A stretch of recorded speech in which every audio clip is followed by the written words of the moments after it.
तारकासुर और कुमार कार्तिकेय के मध्य युद्ध की घोषणा हो चुकी थी और इसीलिए कुमार कार्तिकेय भी अपने युद्धाभ्यास में रत थे। किंतु तभी इसी मध्य श्री हरिनारायण ने उनसे भेंट कर उन्हें सतर्क करते हुए एक उचित दिशा निर्देश देना बहुत ही आवश्यक समझा। आप मुझे सावधान करने आए हैं? अर्थात मामा जी, मैं कुछ समझा नहीं। मैं अचानक से प्रकट हुआ और तुम्हारा शूल थाम लिया और तुम्हारा ध्यान तुम्हारे लक्ष्य से भटक गया। तुम देवताओं के रक्षक हो पुत्र, और मैं इतनी सरलता से तुम्हारे ध्यान को भटकाकर देवताओं से इतना दूर ले आया। तुम्हारे मन में इस बात को लेके तनिक भी संशय उत्पन्न नहीं हुआ।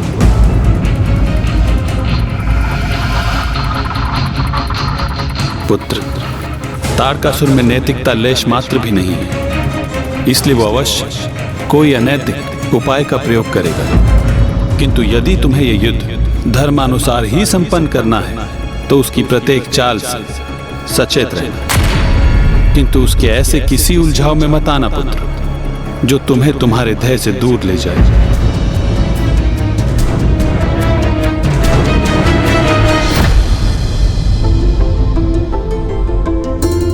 उचित है मामा जी। मेरा मार्गदर्शन करने के लिए आपको कोटि कोटि धन्यवाद। विजयी भव पुत्र, विजयी भव पुत्र।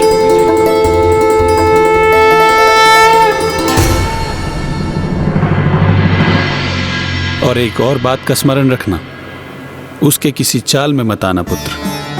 हो सकता है उस समय तुम्हें लगे कि जो तुम कर रहे हो वही उचित है, किंतु कभी कभी उचित ही तुम्हारे लिए अनुचित होगा।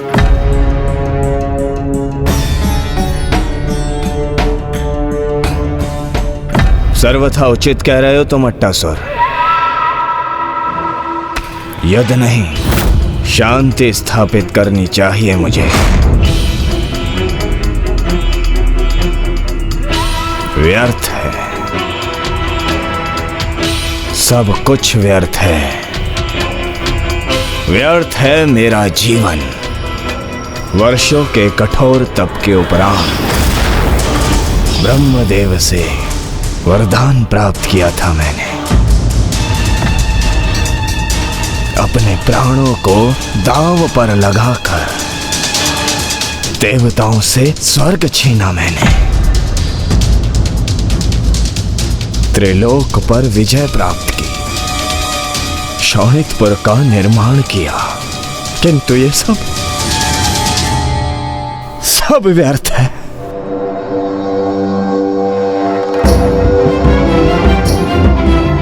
मेरा एक ही स्वप्न था कि हम असुरों को भी देवताओं के समान सम्मान और प्रतिष्ठा प्राप्त हो। मैंने जो भी किया ये मानकर ही किया कि हम असुरों के लिए सर्वाधिक महत्वपूर्ण होती है उनकी प्रतिष्ठा, किंतु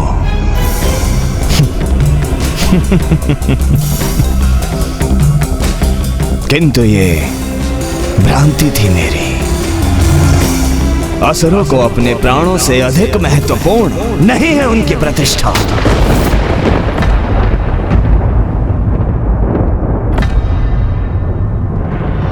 तो बताओ मुझे, अट्टासुर कहता है कि मैं देवताओं के समक्ष अपने घुटने टेक दूं, किंतु मैं पूछता हूं आप सबसे सदा, अन्याय किया है ना उन देवताओं ने हमारे साथ, अपमानित किया है ना हमें।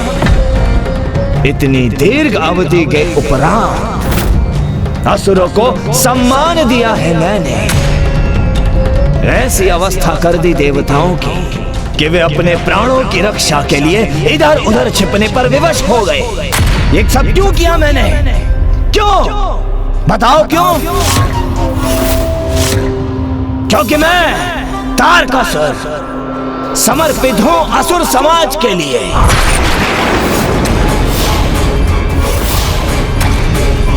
स्मरण रखना, यदि मैं न रहा तो ये दुष्ट देवता तुम्हें कहीं का नहीं छोड़ेंगे।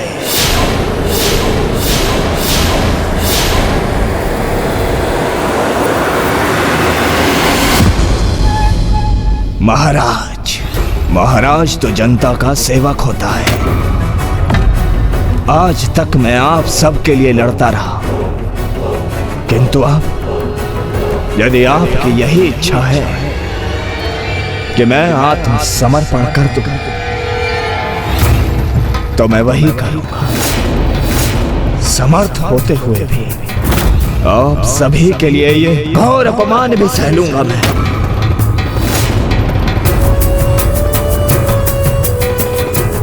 सह लूंगा ये घोर अपमान।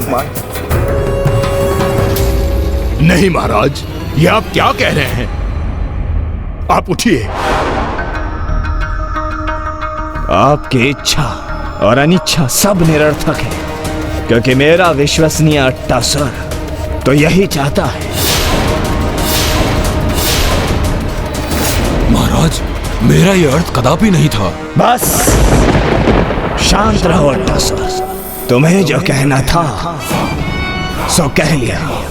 यही है तुम्हारी स्वामी भक्ति कि तुम्हारे महाराज के सबसे बड़े युद्ध की पूर्व संध्या पर तुम उनके उत्साह को इस प्रकार खंडित कर रहे हो।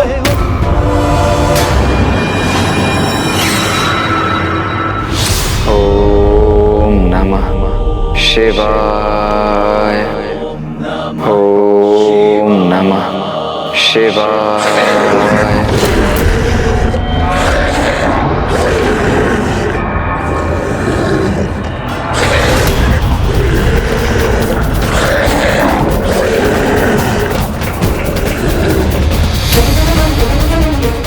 ये तो किसी पक्षी का स्वर प्रतीत हो रहा है, किंतु एक पक्षी इतनी रात्रि में इस प्रकार क्यों चित्कार कर रहा है?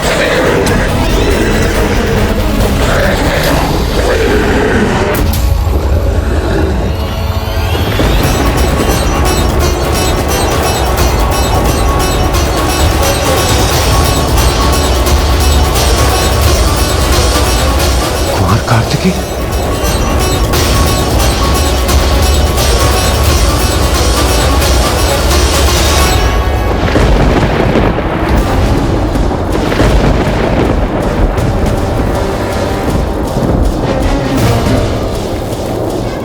हमें विचित्र स्वर में किसी की चित्कार सुनाई थी, इसलिए हम सब बाहर चले आए।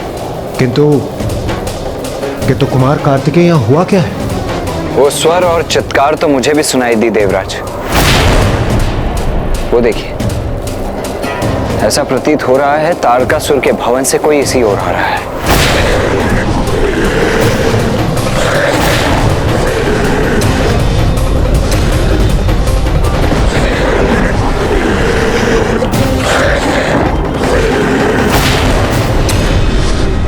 अट्टासुर?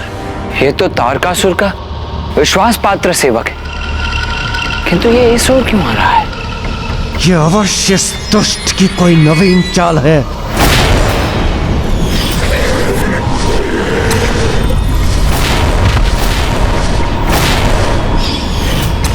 ये तो वही पक्षी है जो तारकासुर का दूत बनकर गंधर्व राजकुमार का शीश हमारे समक्ष फेंक गया था। ये वही है। हाँ, ये वही है जिसके कारणवश ये युद्ध आरंभ हुआ था।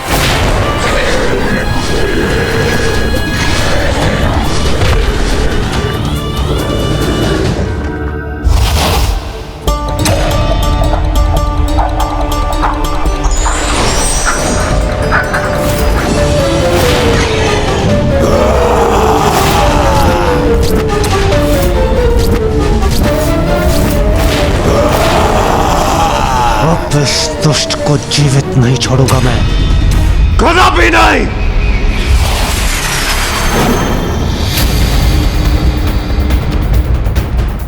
आज हम तुम्हारा शीश भेजेंगे तारकासुर के पास।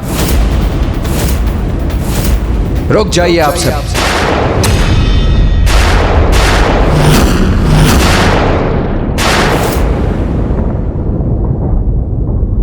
इस पर आक्रमण करने के पूर्व हमें यह ज्ञात कर लेना अति आवश्यक है कि यह यहां आया क्यों है। रात्रि के इस प्रहर में यह यहां इस भयभीत अवस्था में पहुंचा है, और सूर्य ढलने के पश्चात तो योद्धा पर भी शस्त्र नहीं उठाया जाता। फिर यह तो निहत्था है, इसीलिए हमारा यह कर्तव्य बनता है कि हम ये ज्ञात करें कि इसका आशय क्या है। अपने अस्त्र सभी हटाइए।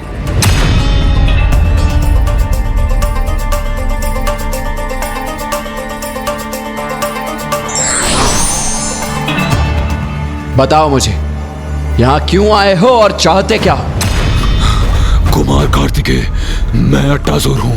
अपने जीवन में मैंने बहुत सी दुष्टता की है, क्योंकि मैं तारकासुर का विश्वास पात्र था। किंतु उसने मुझे वहां से निकाल दिया और अब मेरा जीवन संकट में है। मैं आपसे शरण मांगने आया हूँ कुमार कार्तिकेय। उसने तुम्हें अपने राज्य से बाहर क्यों निकाला? क्योंकि मैंने उन्हें आपसे पराजय स्वीकार कर आपके समक्ष समर्पण करने का सुझाव दिया था। तो तुम उसके विरोधी दल का भाग बनने यहां पहुंच गए। मैं उसका विश्वास क्यों करूं जिसने अंतिम समय में अपने ही महाराज का साथ छोड़ दिया? कुमार कार्तिकेय, आपका मुझ पर संदेह सर्वथा उचित है, किंतु ये सत्य भी ज्ञात है मुझे कि आपके हाथों उसकी मृत्यु निश्चित है। और उसका हितैषी होने के नाते मैं उनको बार बार यही समझाता रहा, किंतु मुझे समझने के स्थान पर उसने तो अन्य असुरों को मेरे विरुद्ध भड़का दिया। बस शांत रहो अट्टासुर। तुम्हें जो कहना था सो कह लिया। यही है तुम्हारी स्वामी भक्ति कि तुम्हारे महाराज के सबसे बड़े युद्ध की पूर्व संध्या पर तुम उनके उत्साह को इस प्रकार खंडित कर रहे हो। भयंकर दंड मिलना चाहिए अट्टासुर को। इसे दंड दीजिए महाराज। कल देवताओं का अंत करने से पहले इसका भोज करने दीजिए हमें। हाँ, मार डालो इसे, मार डालो इसको, मार डालिए अट्टासुर, मार दीजिए इसको, मार दीजिए इसे, मार दीजिए अट्टासुर को, मार दीजिए अट्टासुर को, मार दीजिए अट्टासुर, मार डालिए इसे। महाराज नहीं, महाराज नहीं, महाराज नहीं, अट्टासुर को मार दीजिए, मार डालिए इसे।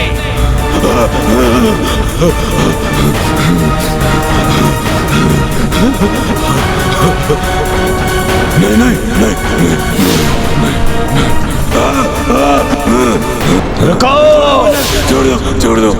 पीछे।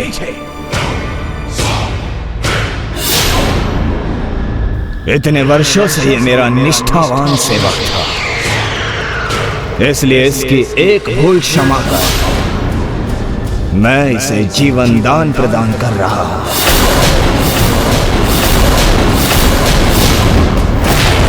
किंतु अब मेरी दृष्टि से दूर हो जाओ तो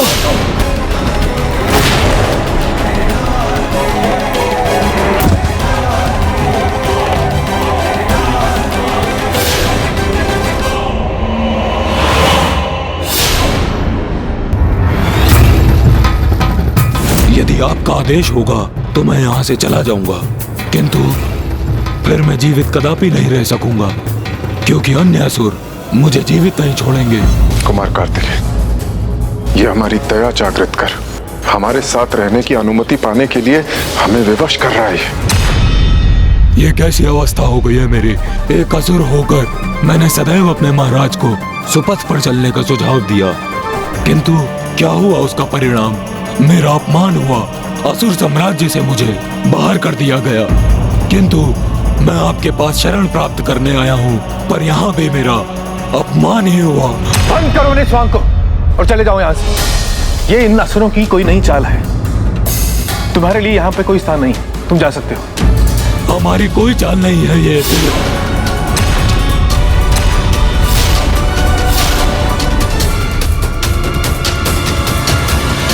रुक जाओ, रुक जाओ। कुमार कार्तिकेय,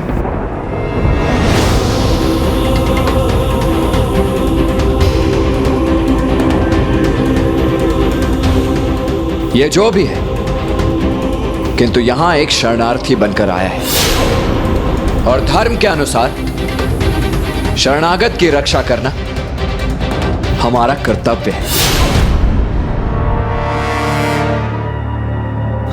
धन्यवाद, धन्यवाद कुमार कार्तिकेय। तुम्हें यहां से कहीं जाने की आवश्यकता नहीं।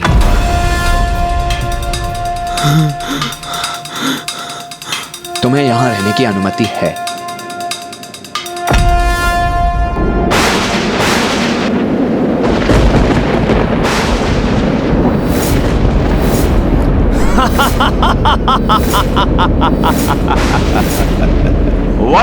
मार मार।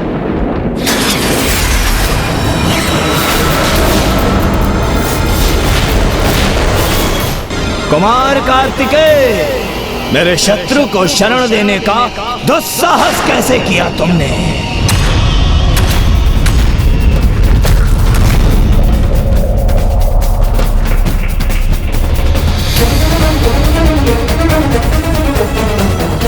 मेरे द्रोही को शरण प्रदान मत करो, उसे मुझे सौंप दो। तारकासुर, इसने मुझसे शरण मांगी है और मैं इसे किसी भी अवस्था में शरण दूंगा। अच्छा, ऐसा है क्या? तो सुनो, कल सूर्यास्त के पूर्व अंत होगा इस अट्टासुर का, और इसका वाद कोई और नहीं, स्वयं मैं करूंगा।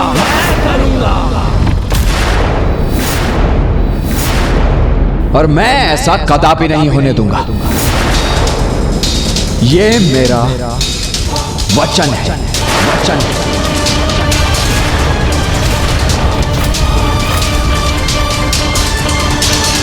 मुझे तुम्हारी चुनौती स्वीकार है कुमार कार्तिकेय, किंतु क्या तुम मेरी चुनौती स्वीकार कर सकोगे?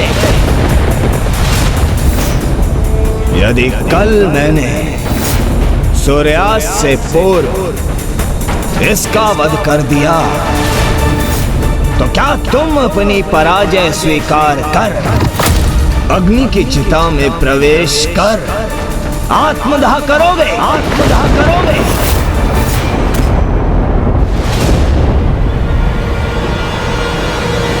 मुझे तुम्हारी चुनौती स्वीकार है तारकासुर।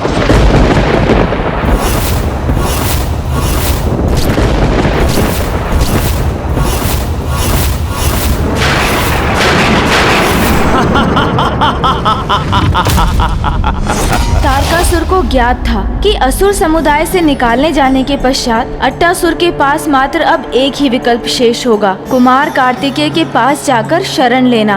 और वो दुष्ट तारकासुर यही तो चाहता था, क्योंकि उसने एक कुटिल योजना अनुसार अट्टासुर नामक अस्त्र का प्रयोग कुमार कार्तिकेय के विरुद्ध किया था। तारकासुर को ज्ञात था कि सदा धर्म पथ पर चलने वाले देवता उसकी इस चाल में अवश्य ही फंसेंगे। उसके किसी चाल में मत आना पुत्र। हो सकता है उस समय तुम्हें लगे कि जो तुम कर रहे हो वही उचित है, किंतु कभी कभी उचित ही तुम्हारे लिए अनुचित होगा। नहीं, ये मैंने क्या कर दिया? श्री हरि नारायण ने उन्हें चेतावनी दी थी, किंतु फिर भी अपने सरल स्वभाव और अपनी धर्मपरायणता के कारण वो तारकासुर के कपट जाल में उलझ ही गए। कुमार कार्तिकेय का ध्यान 3 दिशाओं में बट गया था, अपने शरणागत अट्टासुर की रक्षा, देवताओं की सुरक्षा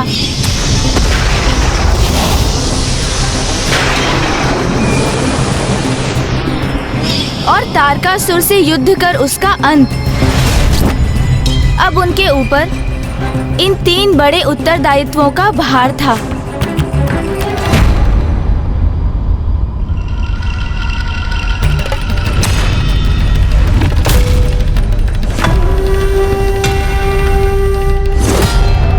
देवता महायोद्धा होंगे, किंतु अपने स्वर्ग में। यहाँ मेरे शोणितपुर में वो मेरे समक्ष एक कीट के समान है, जिन्हें मैं कभी भी अपने पांव तले मसल सकता हूं।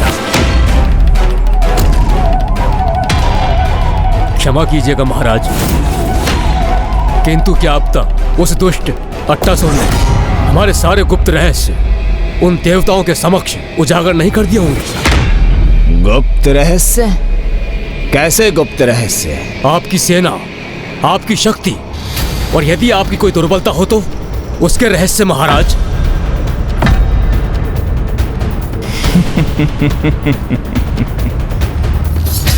तुम दीर्घ काल से मेरे प्रहरी हो, क्या तुम्हें मेरे गुप्त आयुध, मेरे गुप्त शक्तियों का ज्ञान है?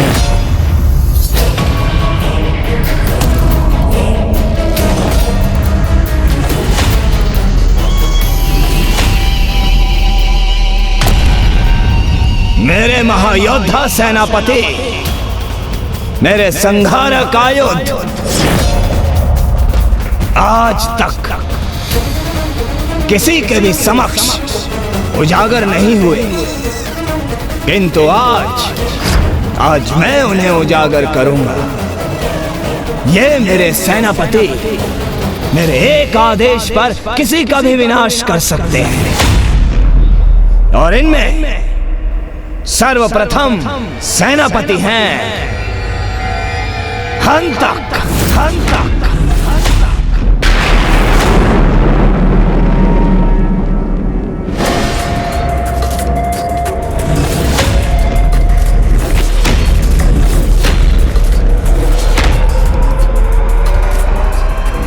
आज्ञा दीजिए महाराज।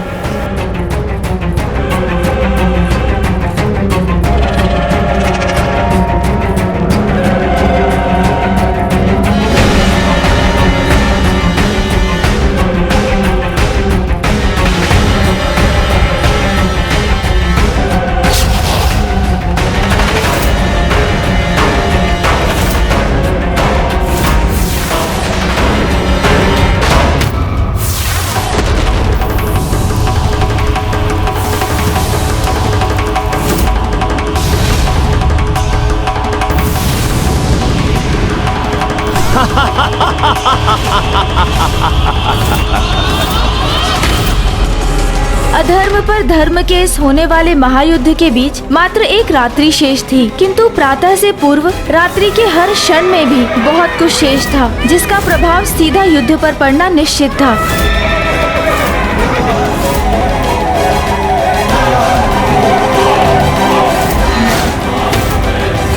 कार्तिकेय ने जब असुर अट्टासुर को शरण देने का निश्चय कर लिया, तो तारकासुर ने भी उन्हें एक चुनौती दी कि यदि उन्होंने अगले दिवस तक अट्टासुर का वध कर दिया तो कुमार कार्तिकेय को आत्मदाह करनी होगी। कुमार कार्तिकेय ने तत्काल चुनौती स्वीकार कर ली, किंतु अब देवता हतप्रभ थे। कुमार कार्तिकेय, ये क्या हो गया आपसे? क्या कर दिया आपने ये?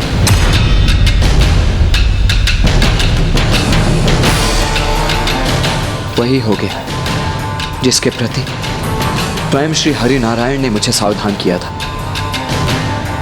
तारकासुर ने अपना कपट जाल बुना और मैं उसमें उलझ गया। संदेह तो मुझे उसी समय हुआ था जब यह असुर यहाँ पर आया था कि अवश्य इन असुरों की कुछ चाल है इसके पीछे। यह षड्यंत्र रचा है तुमने? नहीं, मैंने कोई षड्यंत्र नहीं किया। मेरा विश्वास कीजिए, तारकासुर कुमार कार्तिकेय को ऐसी चुनौती देंगे ये मुझे ज्ञात नहीं था। मैं तो यहाँ शरण लेने ही आया था। अच्छा, तो प्राप्त हो गया तुम्हें शरण? सुरक्षित हो गए तुम, जिस कारण तुमने कुमार कार्तिकेय को संकट में डाल दिया। ये तुच्छ असुर हमारा चिर शत्रु, आज हम इसकी सुरक्षा करने के लिए ही प्रतिबद्ध हो गए। हमारा लक्ष्य है तारकासुर का वध करना, किंतु अब हमें इस तुच्छ से असुर की सुरक्षा करने के लिए अपना ध्यान बटाना होगा। बस बहुत हुआ देवगण। मुझे विश्वास है अट्टासुर ने कोई षड्यंत्र नहीं किया है, अपितु तारकासुर ने अपनी कपट योजना में एक कठपुतली के समान उसका प्रयोग किया है। ऐसी कपटी योजना जिससे उसने हम सभी देवताओं को, विशेष रूप से आपको, अपने जाल में उलझाकर बहुत बड़े संकट में डाल दिया। फिर भी हम इस दुष्ट को शरण देने पर विवश हैं। हम देवता हैं देवगण, जय पराजय से परे धर्म का अनुसरण करना हमारा परम दायित्व है।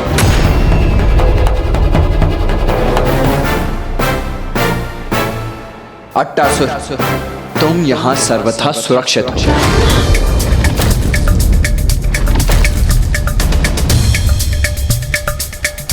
समस्त देवता अब अट्टासुर द्वारा किए गए उसके कृत्य पर क्रुद्ध हो उठे थे, क्योंकि अट्टासुर के कारण ही उनका लक्ष्य बट गया था।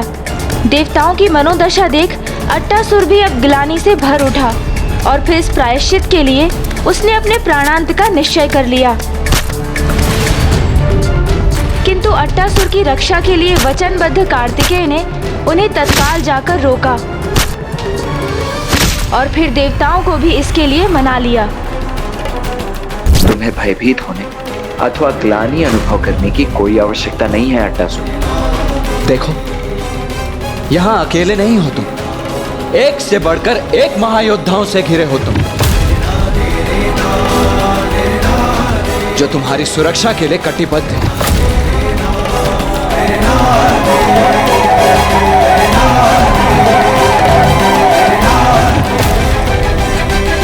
अब एक ओर जहां कुमार कार्तिकेय देवताओं को साथ लेकर अट्टासुर की रक्षा के लिए प्रतिबद्ध थे, वहीं दूसरी ओर तारकासुर उस चुनौती में विजयी होने की अपनी पूरी तैयारी में जुट चुका था।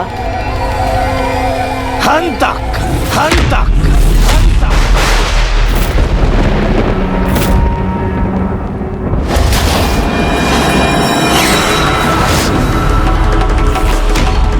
ये क्या कर रहा है महायोद्धा अंता? हम पे अपना लक्ष्य क्यों साध रहा है? भागो, भागो, हटो, हटो इस गधा के पास से, हटो इस गधा के पास से, हटो।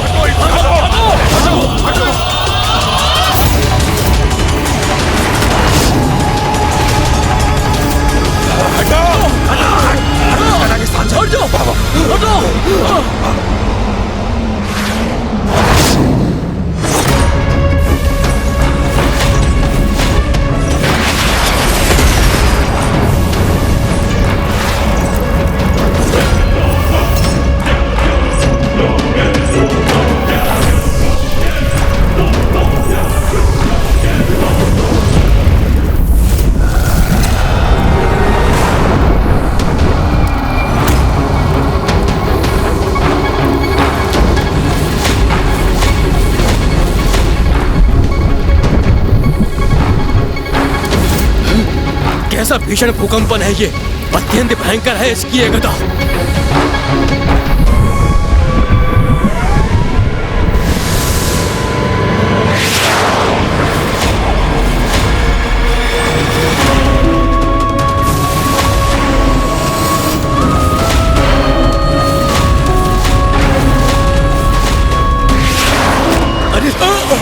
अरे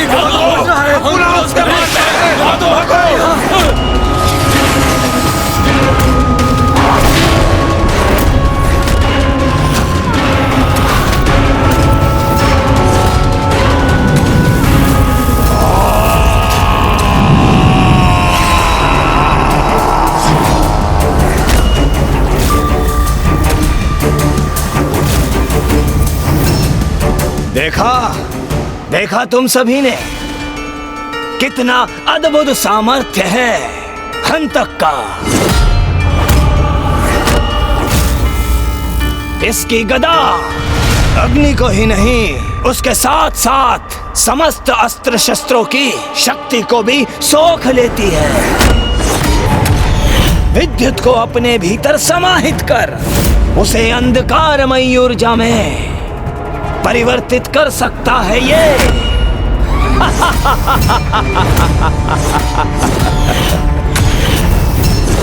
और इस सब से अधिक सृष्टि में जीवन की स्रोत सूर्य की ऊर्जा, उसे भी सोख सकता है ये। अद्भुत, अद्भुत, अदम्य।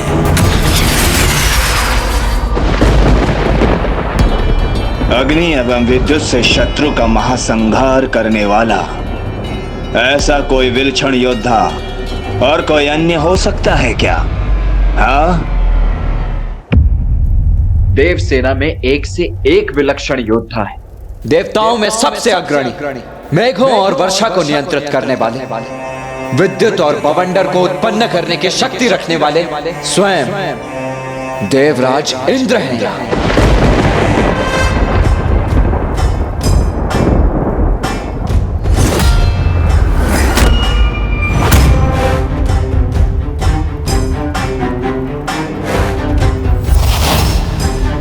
देवराज इंद्र हूं मैं। मेघ, वर्षा, विद्युत और बवंडर मेरी ही इच्छा से क्रियान्वित है और मैं अपनी विद्युत शक्ति से किसी का भी विनाश कर सकता हूं।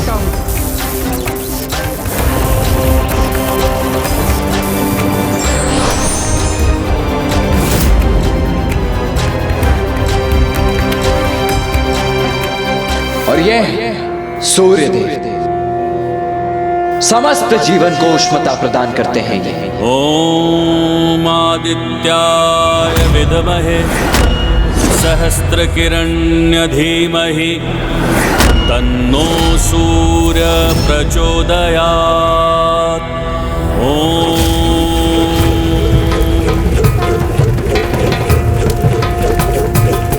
स्वयं माता आदिशक्ति अपने कुष्मंडा माता स्वरूप में उस ऊर्जा की स्रोत है।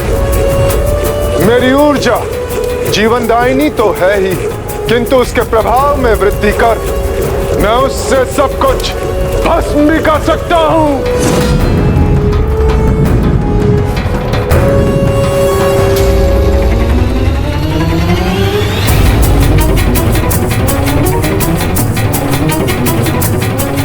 अग्निदेव,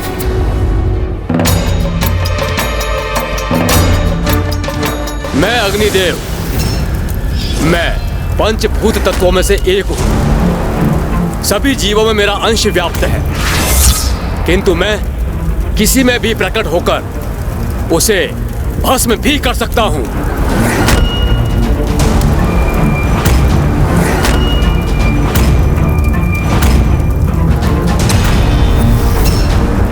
कंदिरा, कंदिरा,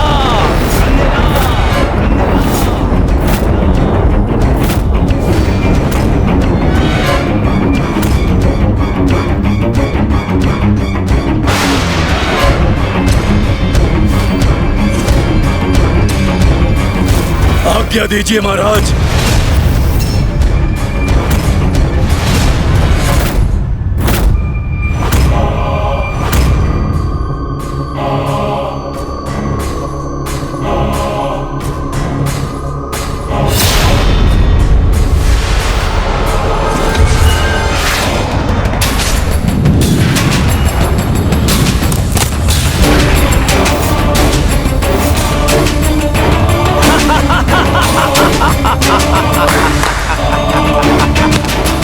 अद्भुत! कंदिरा, दिखाओ इन्हें जल में तैरती हुई मीन के नेत्र कैसे भेदते हैं। दिखाओ।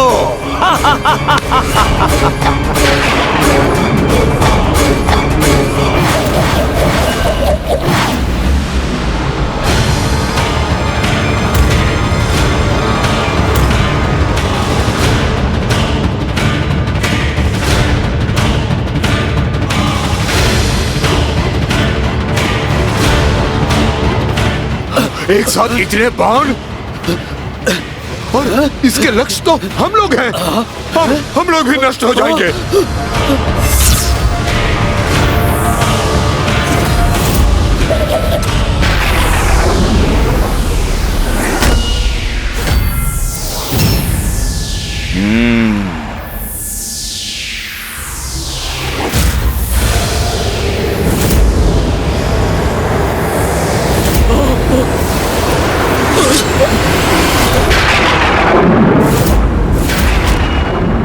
उत्तम, अति उत्तम।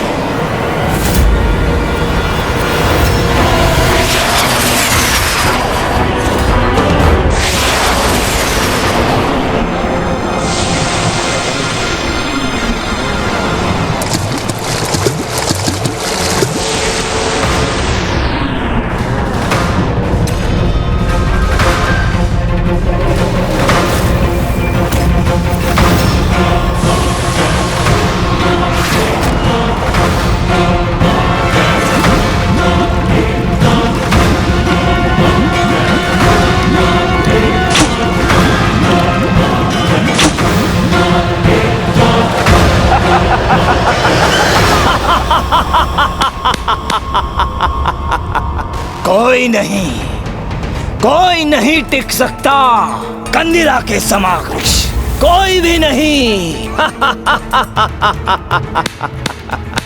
बहुत अच्छे कंदिरा।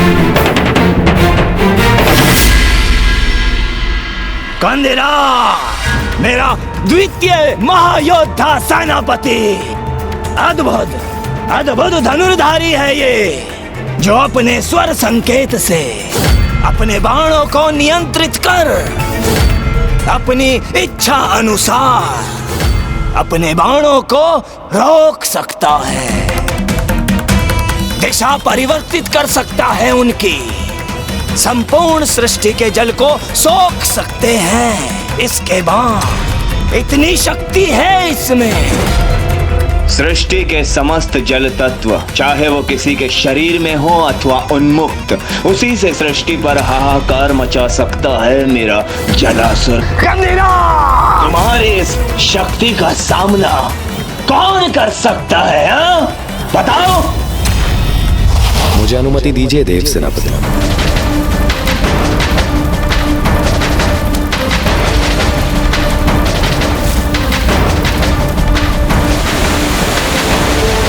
पीछे हट जाओ अट्टासुर।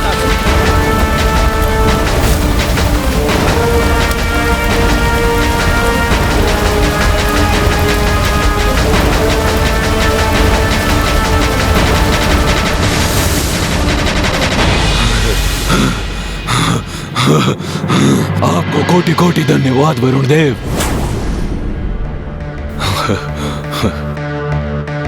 वरुण देव हूं मैं। जल तत्व मेरे अधीन है और जल का विशेष गुण है, वो यदि कोमल है तो कठोर रूप भी धारण कर सकता है, वो यदि जीवन प्रदान करता है तो अपने प्रभाव और अपने प्रभाव से जीवन ले भी सकता है। उसी जल रूपी शक्ति का स्वामी हूं मैं। और अब मेरा तृतीय गुप्तायुध, मेरा महायोद्धा सेनापति वेत्रपानी।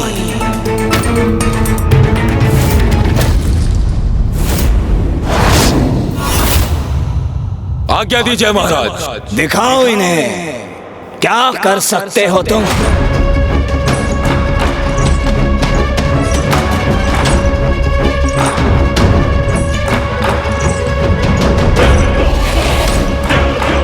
मात्र एक सूल, फिर तो मैं अनुमान लगा सकता हूं कि ये क्या करने वाला है। ये किसी पर्वत पे अपने सूल से प्रहार कर उसे नष्ट करेगा, है ना महाराज? उचित कहा तुमने। मुझ में कोई विशेष शक्ति नहीं, मात्र एक शूल ही तो है। तो प्रतीक्षा किस बात की? दिखा दो हमें कि कितना विनाश कर सकता है तुम्हारा ये शूल। उचित है तो फिर देखो।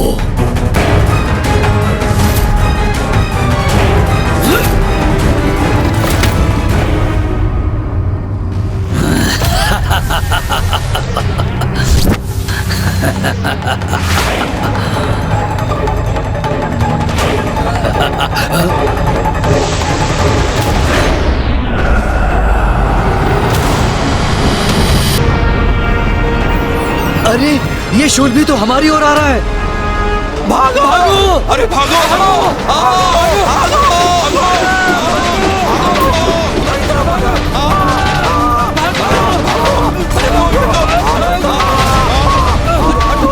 इसके मार से। अरे भागो, हमें फिर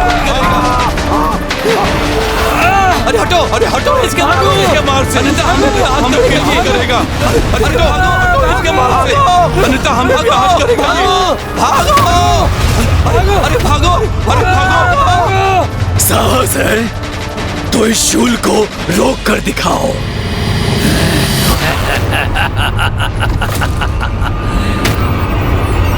अभी रोकता हूं मैं तुम्हारे इस शूल को।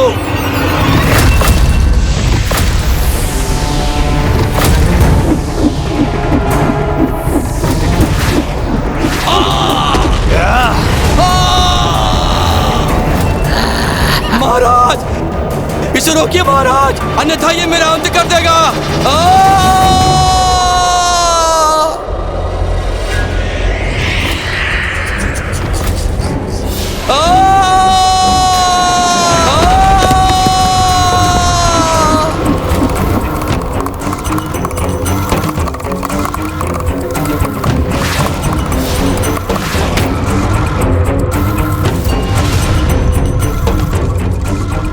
अद्भुत! अपने दंत में पकड़कर रोक लिया शूल को। एक बार ये गतिमान हुआ तो एकमात्र मैं ही अपने दंत से इसको रोकने में सक्षम हूं। और जब तक इसे मैं ना रोकूं, इसे कोई नहीं रोक सकता, त्रिदेव भी नहीं।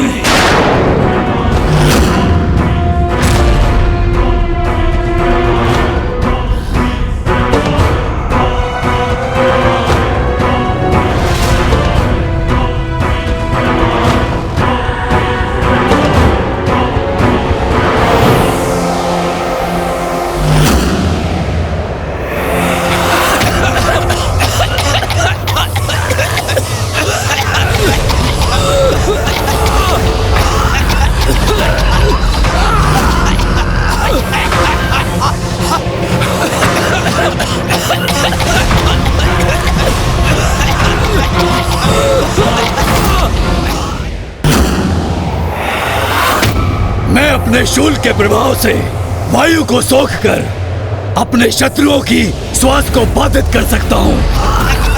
ऐसा अंधकारमय शून्य उत्पन्न कर सकता हूँ मैं, जो ब्रह्मांड के समस्त वातावरण को अपने भीतर समाहित कर ले।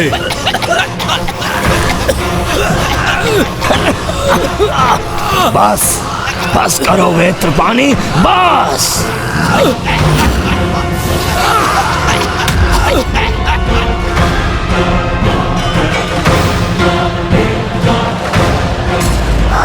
है कोई जो इसका सामना कर सके?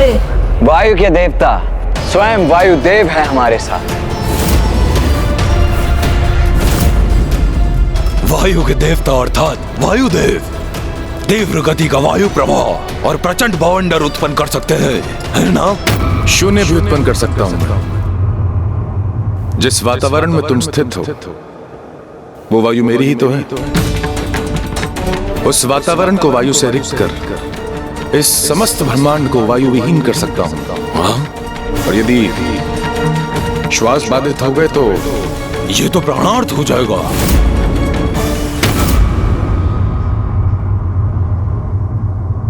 और वो देखिए, कुबेर देव जी भी हैं हमारे साथ, जो गदा युद्ध में सर्वाधिक निपुण है।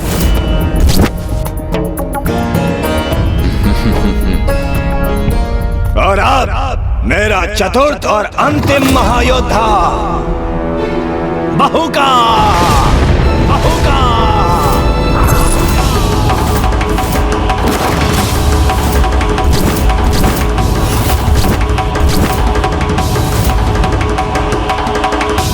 आज्ञा महाराज।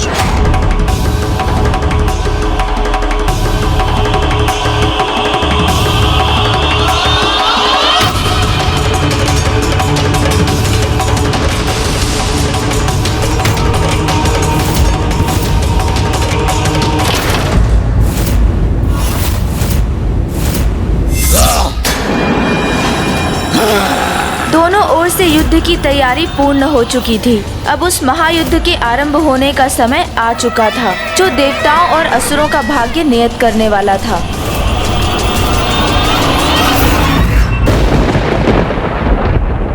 बहुका।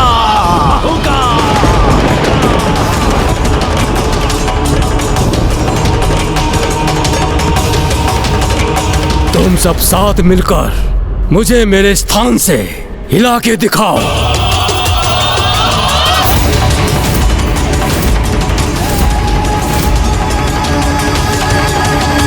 क्या हुआ? चलो आगे बढ़ो।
तुम्हारी शक्ति का परिचय इन्हें प्राप्त हो गया बहू का।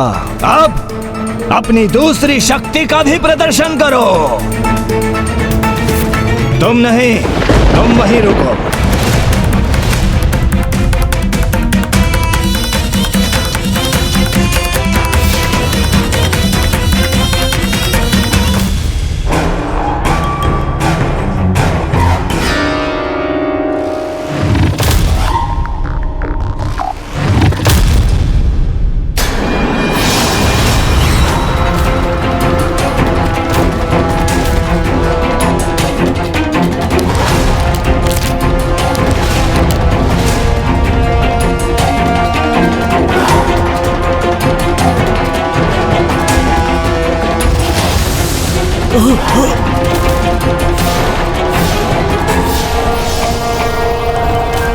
वो सैनिक की प्रतिछाया के साथ निकल गया उसको।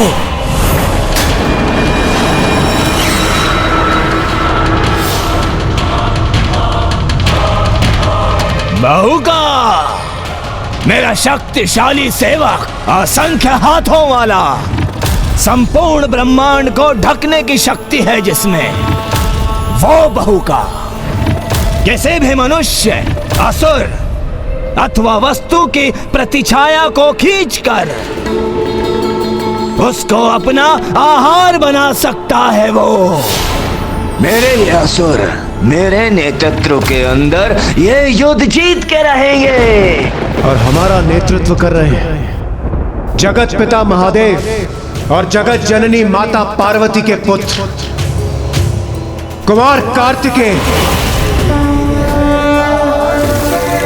महावीर है कार्तिकेय, महाबली है कार्तिकेय, शूरवीर है। आपका परिचय तो प्राप्त है मुझे कुमार कार्तिकेय। आप एक अत्यंत कुशल योद्धा ही नहीं, अपितु अपनी कुशाग्र बुद्धि से आप शत्रु के बजाय किसी भी जाल को नष्ट करने का सामर्थ्य रखते हैं। तो अब तो तुम्हें ज्ञात हो गया ना अट्टासुर, कि यहाँ तुम्हें चिंता करने की कोई आवश्यकता नहीं है।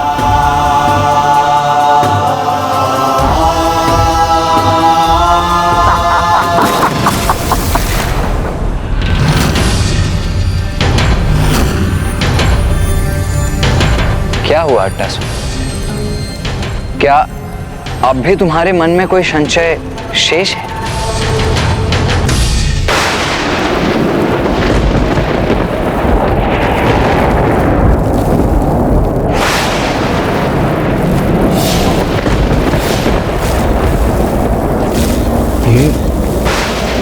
ये आकाश में अग्निपुंज कैसा?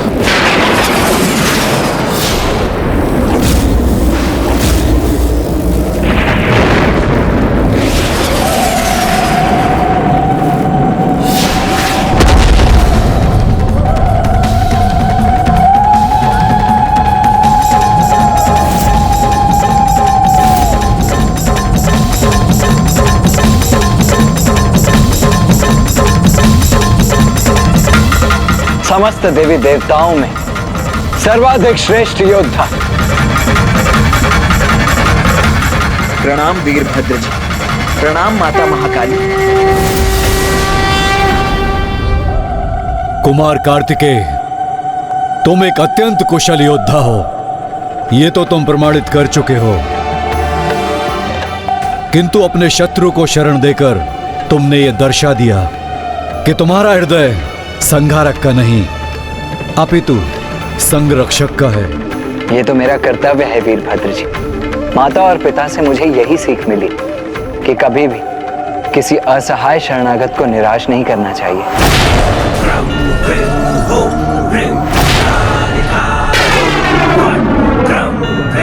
तुमने कुमार कार्तिकेय के प्रश्न का उत्तर नहीं दिया। जी प्रश्न? कौन सा प्रश्न? वही प्रश्न जो कुमार कार्तिकेय ने हमारे आगमन के पूर्व पूछा था कि जो कुछ भी उन्होंने कहा, क्या उसके बाद भी तुम्हारे मन में कोई संशय शेष है?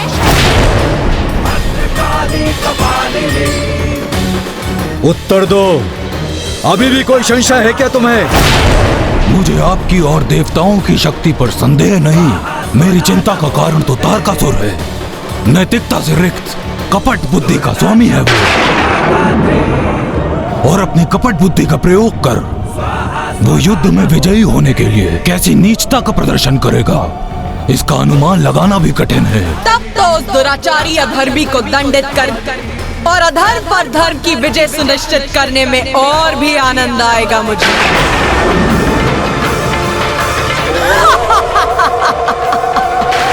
हर हर महादेव, हर हर महादेव, हर हर महादेव, हर हर महादेव, हर हर महादेव, हर हर महादेव, हर हर महादेव, हर हर महादेव।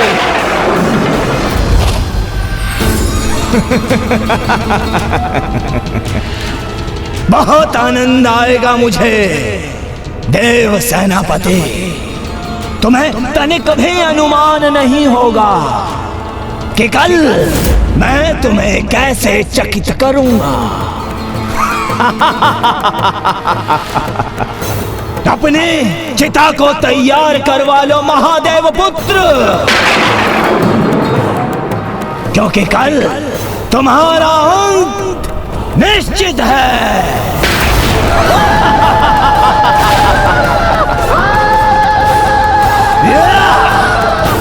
असुर महाराज तारकासुर की जय, असुर महाराज तारकासुर की, असुर महाराज तारकासुर की, असुर महाराज तारकासुर की, असुर महाराज तारकासुर की। अब बुराई पर अच्छाई हेतु वो महायुद्ध शीघ्र आरंभ होने वाला था। वो युद्ध जो दुर्बल असहाय जीवों को अत्याचारी के आतंक से मुक्त कराने के लिए होने वाला था। वो युद्ध जिसकी देवताओं को बड़ी अधीरता से प्रतीक्षा थी। वो युद्ध जिसके लिए कुमार कार्तिकेय का जन्म हुआ था।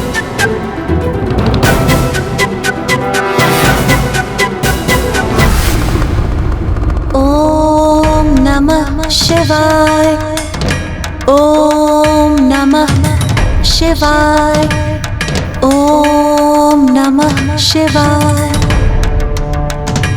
मेरा पुत्र कार्तिकेय वह सृष्टि की रक्षा हेतु आगामी युद्ध के आरंभ की तैयारी कर रहा होगा। हर हर महादेव। ओम नमः शिवाय, ओम नमः शिवाय।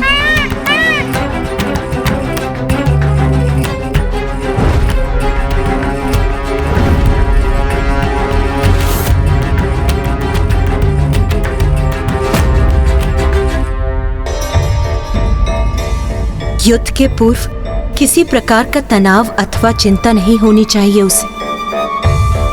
कदाचित चिंता रहित होने के लिए उसे मुझसे मंत्रणा करने की इच्छा हो, किंतु मैं तो उससे दूर यहाँ।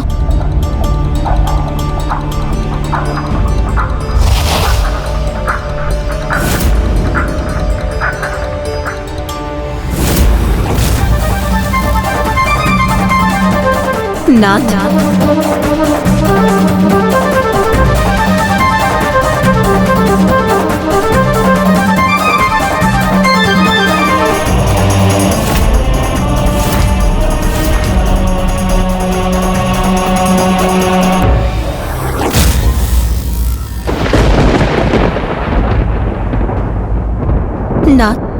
नाथ, आज मेरा पुत्र, मेरा कार्तिकेय अपने जीवन का सबसे भीषण संग्राम करने जा रहा है, वो भी उस दुष्ट असुर तारकासुर के साथ। मुझे मेरे पुत्र की चिंता सता रही है।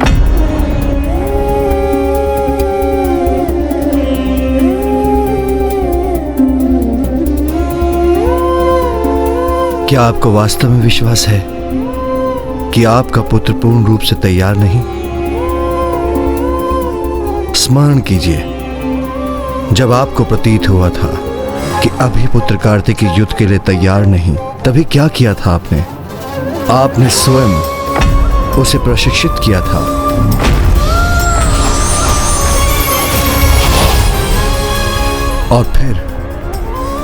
और जब आप उसके प्रशिक्षण के उपरांत उसकी योग्यता, उसके सामर्थ्य के प्रति आश्वस्त हुई थी, तभी उसे देव सेनापति के पद पर नियुक्त किया गया था।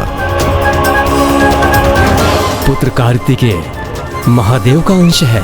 जगत जननी देवी पार्वती का पुत्र है वो। आप उसकी माँ हैं और संतान के लिए माँ का चिंतित होना तो स्वाभाविक है, किंतु स्मरण रखिए कि कार्तिकेय का जन्म एक अत्यंत महत्वपूर्ण एवं विशेष उद्देश्य के लिए हुआ है। और वो विशेष उद्देश्य है तारकासुर का वध। अभी तक अपने मार्ग की समस्त बाधाओं को सफलतापूर्वक सामना कर कुमार कार्तिकेय ने उस उद्देश्य के लिए अपनी योग्यता को प्रमाणित किया है। इसलिए अब वो जब अपने जन्म के प्रयोजन को सिद्ध करने के इतने निकट है, तो उसकी योग्यता और तैयारी के लिए अपने मन में संशय मत रखिए, क्योंकि आपके संशय और चिंता का आभास उसे विचलित करेगा। पुत्र कार्तिकेय द्वारा अपने कर्तव्य को निभाने में उसका बल बनिए पार्वती, दुर्बलता नहीं। आज आपका पुत्र आपके ही अन्य संतानों को तारकासुर की दुष्टता से मुक्त कराने के लिए अग्रसर हो रहा है। इसलिए उसकी चिंता त्याग कर उसे आशीष प्रदान कर उसे बल दीजिए कि वो अपने कार्य को सफलतापूर्वक संपन्न कर सके।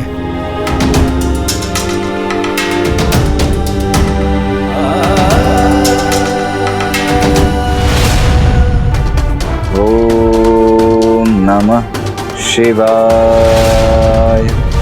ओम नमः शिवाय।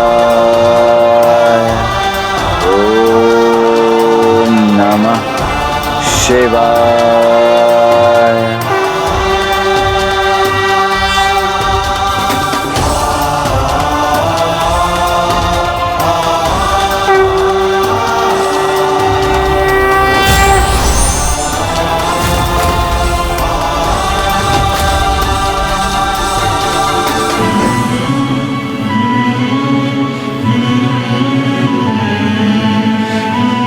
माँ, पिताश्री, इस युद्ध में जाने से पूर्व मेरे मन में मात्र एक ही इच्छा है कि मैं आपके चरण स्पर्श कर आपका आशीष प्राप्त कर सकूं। अवश्य पुत्र।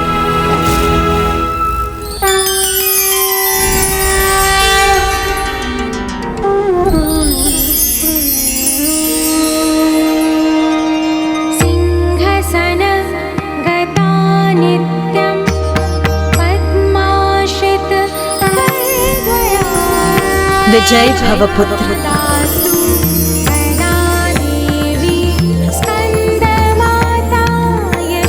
मेरी भी यही कामना है पुत्र कि शीघ्र इस युद्ध में तुम विजयी हो। आयुष्मान भव पुत्र।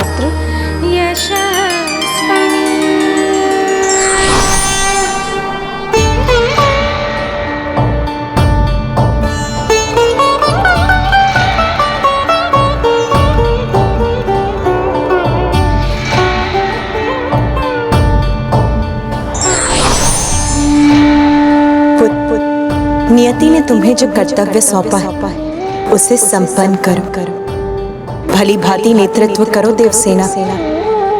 अट्टासुर को दिया वचन निभाओ पुत्र, और तारकासुर के आतंक से मुक्त करो देवताओं को।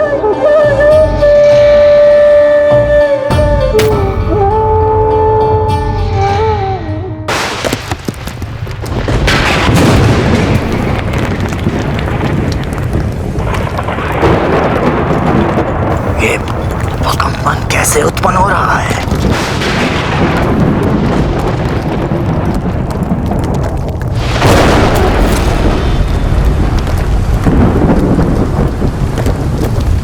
देवसेना।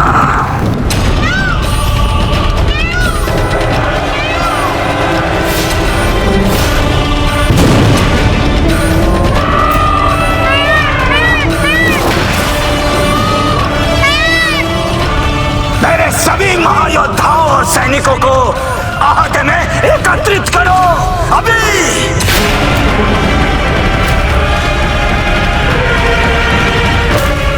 मुझे ज्ञात है आप में से अधिकांश का यही मत है कि जो युद्ध हमने तारकासुर का वध करने के लिए आरंभ किया था,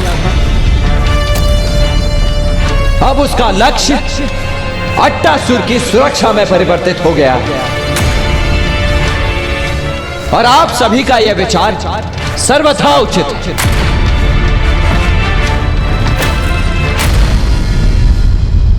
मैंने चुनौती दी है उस कुमार कार्तिकेय को।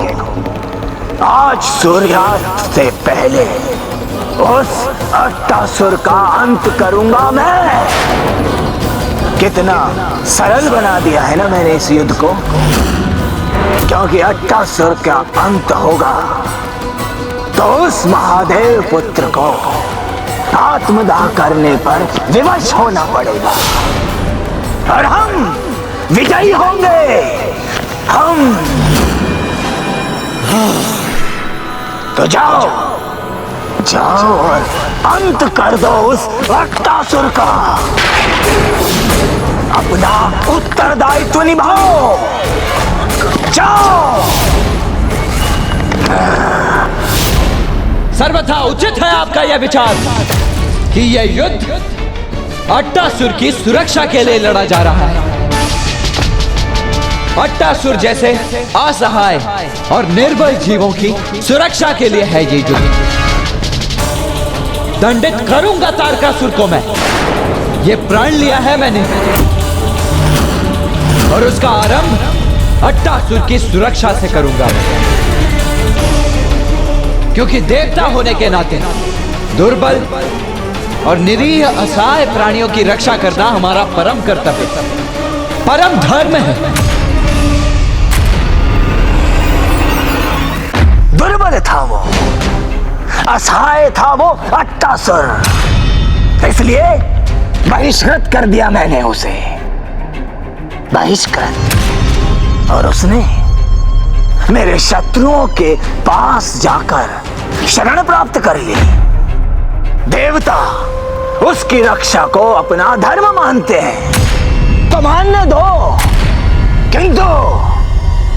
किंतु सत्य तो ये है, जो दुर्बल है, जो स्वयं अपनी रक्षा करने में असमर्थ है, उसे जीवित रहने का कोई अधिकार नहीं, ना कदापि नहीं। आज मैं आप सभी को जिस युद्ध के लिए प्रेरित कर रहा हूं, वो युद्ध, ये युद्ध होगा बुराई पर अच्छाई की विजय हेतु।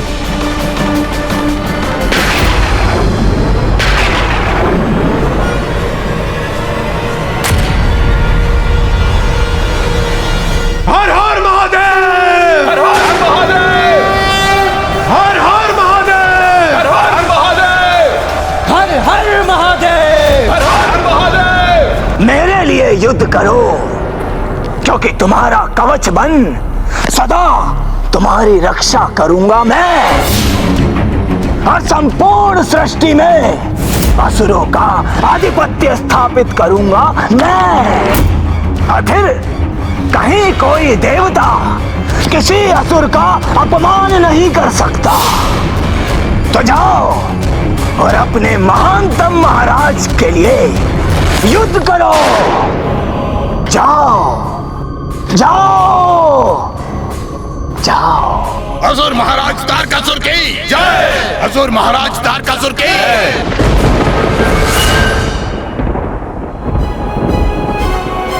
दोनों ओर की सेना में एक से एक भीषण योद्धा थे, किंतु देव सेनापति के पास युद्ध करने का बेहतर उद्देश्य भी था और एक विशेष रणनीति भी, जो इस युद्ध में पहली बार किसी ने देखी थी।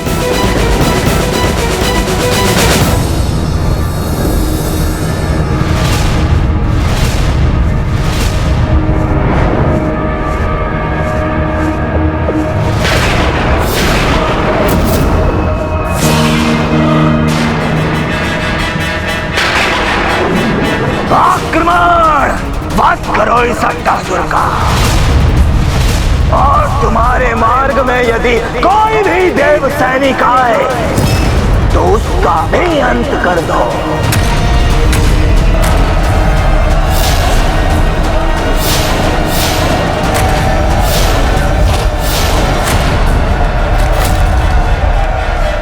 सावधान देव सेना! सभी अपने नियत स्थान ग्रहण करें।